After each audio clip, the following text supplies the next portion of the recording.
हेडलाईन्सचे प्रायोजक आहे NBC bearings, लांब पळण्यासाठी। मी आणि उद्धव ठाकरे मोदींच्या आसपासही जाणार नाहीत, त्यांनाच आम्ही सत्तेच्या बाहेर काढू, शरद पवारांचं मोदींना प्रत्युत्तर। शरद पवार एनडीए मध्ये येण्यासाठी अनेक बैठका झाल्या।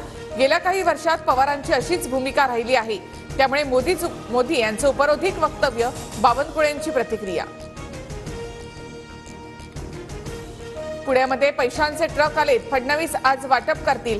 महाविकास आघाडीचे उमेदवार रवींद्र धंगेकर यांचा देवेंद्र फडणवीसांवर आरोप। धंगेकरांना स्टंट करायची सवय, मात्र पुणेकर सुज्ञ। धंगेकरांच्या पुण्यामध्ये पैशाचे ट्रक आल्याच्या आरोपानंतर मुरलीधर मोहोळ यांची टीका। छत्रपती संभाजीनगरमध्ये प्रचाराच्या दरम्यान ठाकरे गट आणि महायुतीचे कार्यकर्ते समोरासमोर, दोन्ही पक्षाच्या पदाधिकाऱ्यांकडून एकमेकांविरोधात घोषणाबाजी। परळीमधील सभेत उदयनराजे भोसले आणि पंकजा मुंडे भाऊ, माझे वडील वारल्यानंतर मुंडे साहेबांनी माझं बोट धरलं असं म्हणत उदयनराजेंना अश्रू अनावर। पंकजा मुंडे निवडून आल्यानंतर त्यांच्या मंत्रिपदासाठी मोदींकडे विनंती करणार, परळीमधील प्रचार सभेत अजित पवारांचं विधान।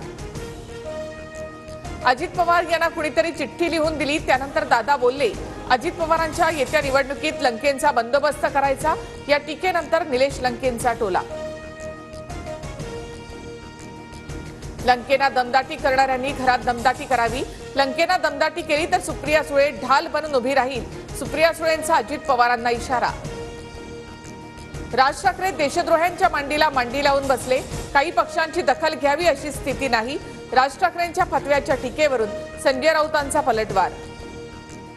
हेडलाईन्सचे प्रायोजक आहे एनबीसी बेरिंग्स, लांब पळण्यासाठी।